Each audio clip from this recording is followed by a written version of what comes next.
जय हिंद साथियों, स्वागत है आप सभी का आज के हमारे इस YouTube चैनल पर। आज की इस वीडियो में हम बताने वाले हैं आप लोगों को ओम का नियम। ओम का नियम क्या है? ये बोर्ड एग्जाम में 3 से 5 नंबर का पूछा जाता है। किसी किसी बोर्ड में 3 नंबर का पूछा जाता है और किसी किसी बोर्ड में 5 नंबर का पूछा जाता है।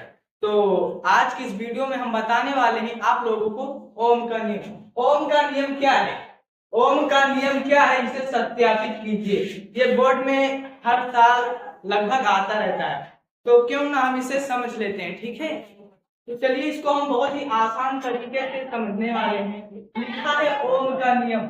ओम का नियम क्या है, इसे सत्यापित कीजिए। आंसर लिखा है, अगर किसी चालक तार की भौतिक अवस्था को स्थिर रखा जाए, यहाँ पर अगर कोई भौतिक चालक तार, मान लीजिए कोई भौतिक चालक तार है, इसके भौतिक अवस्था को स्थिर रखा जाए। भौतिक अवस्था का मतलब ये हुआ, न इसे काटा जाए न छोड़ किया जाए, न इसे ज्यादा टेम्परेचर यानी कि ज्यादा हीट किया जाए। ये जैसा है वैसे इसको स्थिर रखा जाए। क्या रखा जाए? स्थिर रखा जाए, यानी कि जैसा है वैसा इसको रखा जाए। ठीक है, तो इसके दोनों सिरों के बीच उत्पन्न विभवांतर, पहला सिरा ये है और दूसरा सिरा ये, इसके दोनों सिरों के बीच उत्पन्न विभवांतर, विभवांतर को हम बी से दिखाते हैं। ठीक है, विभवांतर को जो है हम लोग बी से दिखाते हैं।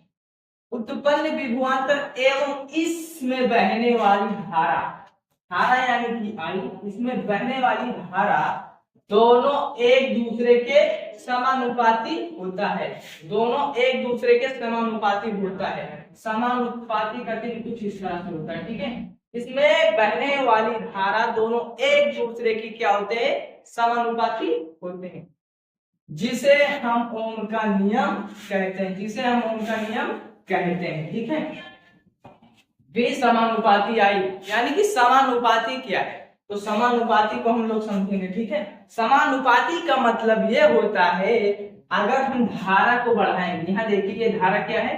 बढ़ रहा है, और यहाँ विभवांतर, यानी कि विभवांतर बढ़ने के साथ साथ धारा भी बढ़ेगा। अगर जैसे हम विभवांतर को बढ़ाएंगे वैसे धारा बढ़ेगा, विभवांतर को घटाएंगे तो धारा भी घटेगा। ठीक है, यानी कि समानुपाती का मतलब यही है। ठीक है, यहाँ हम फिगर की मदद से आप लोगों को समझा देते हैं विभवांतर क्या है। ठीक है, विभवांतर यानी कि विभवांतर का मतलब ये होगा, विभवांतर को अगर हम बढ़ाएंगे तो हमारा धारा भी बढ़ेगा, और अगर हम विभवांतर को घटाएंगे तो हमारा धारा भी घटेगा।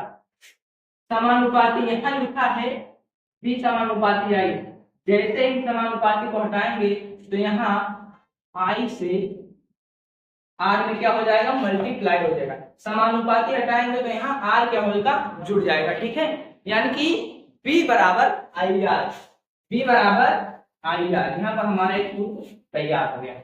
यही फिगर वाला यहाँ पर लिखा हुआ है। हम देखते हैं कि विभवांतर बढ़ने के साथ साथ, हम देखते हैं कि विभवांतर बढ़ने के साथ साथ विद्युत धारा का मान भी बढ़ जाता है। विद्युत धारा का मान भी क्या होता है? जैसे यहाँ पर विभवांतर बढ़ता है वैसे ही धारा बढ़ता है, और विभवांतर घटने के साथ साथ धारा भी घट जाता है। विभवांतर घटने के साथ साथ विद्युत धारा भी घट जाता है, यानी कि विभवांतर घटने के साथ विद्युत धारा का मान भी घट जाता है।